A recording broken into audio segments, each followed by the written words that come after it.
கண்ணுலேருந்து ஒரு zoom back பண்ணா Pushpa 2 PVR INOX లో ఒక ఆఫర్ ఏంటంటే మీరు ₹1 ఇస్తే 30 మినిట్స్ మీకు ట్రైలర్స్ చూపిస్తారు. ఏం ట్రైలర్స్ అని మీరు అడిగితే లేటెస్ట్ గా రిలీజ్ అయిన ట్రైలర్స్ అన్ని ఒక 30 మినిట్స్ మీరు చూడాలనుకుంటే ₹1 పే చేస్తే చాలు పీవీఆర్ ఎక్స్పీరియన్స్ తో మీరు ఆ ట్రైలర్స్ అన్ని చూసేయచ్చు. ఇంకొకటి ఏంటంటే ₹1 ఇస్తే ఐమాక్స్ స్క్రీన్ లో 10 మినిట్స్ లేటెస్ట్ ట్రైలర్స్ అంటే ఐమాక్స్ స్క్రీన్ సపోర్ట్ చేసే 2D కానీ 3D కానీ ట్రైలర్స్ ఏమైనా ఉంటే అవి కూడా చూడొచ్చు. ఐమాక్స్ స్క్రీన్ లో చూడాలనుకుంటే 10 మినిట్స్ ₹1, నార్మల్ స్క్రీన్ లో చూడాలనుకుంటే ₹1కి 30 మినిట్స్ చూపిస్తారు. ఇప్పుడు ఐమాక్స్ లో ఎందుకు 10 మినిట్స్ ₹1 కంటే ఐమాక్స్ స్క్రీన్ ఎలా ఉంటుందంటే ఆ ఎక్స్పీరియన్స్ చాలా డిఫరెంట్ గా ఉంటుంది.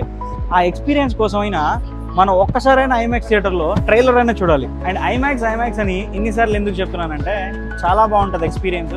కానీ అందరూ చూసుంటారు ఐమాక్స్ ఎక్స్పీరియన్స్, ఎందుకంటే ఆల్ ఓవర్ ఇండియాలో మాక్సిమం 40 to 50 స్క్రీన్స్ మాత్రమే ఉన్నాయి. అండ్ ఆంధ్రాలో అయితే ఒక్క స్క్రీన్ కూడా లేదు ఐమాక్స్ స్క్రీన్. తెలంగాణలో 2 స్క్రీన్స్ ఉన్నాయి, అది కూడా హైదరాబాద్ లోనే ఉన్నాయి. అండ్ బెంగళూరులో వచ్చేసి 3 స్క్రీన్స్ ఉన్నాయి. ఆ 3 స్క్రీన్స్ లో ఇది ఒక మాల్ అనమాట. ఈ మాల్ లో కూడా ఒక స్క్రీన్ ఉంది ఐమాక్స్ స్క్రీన్. యాక్చువల్ గా మేము ఇక్కడికి వచ్చింది ఐమాక్స్ స్క్రీన్ లో ఆ ₹1 ఇచ్చి ట్రైలర్స్ చూద్దామని. కాకపోతే నిన్న గ్లాడియేటర్ మూవీ రిలీజ్ అవ్వడం వల్ల అది చూపించట్లేదంట ఇవాళ ట్రైలర్స్. సో అది చూడడానికి వచ్చాము, కానీ ఇక్కడ ఒక షాకింగ్ విషయం చూసాం అనమాట. అదేంటంటే ఒక్కసారి అక్కడ చూడండి, ఇది బెంగళూరులో ఒక మాల్. ఇక్కడ కూడా పుష్ప మానియా అంటే ఎంత పుష్పకి క్రేజ్ ఉందో అర్థం చేసుకోవచ్చు.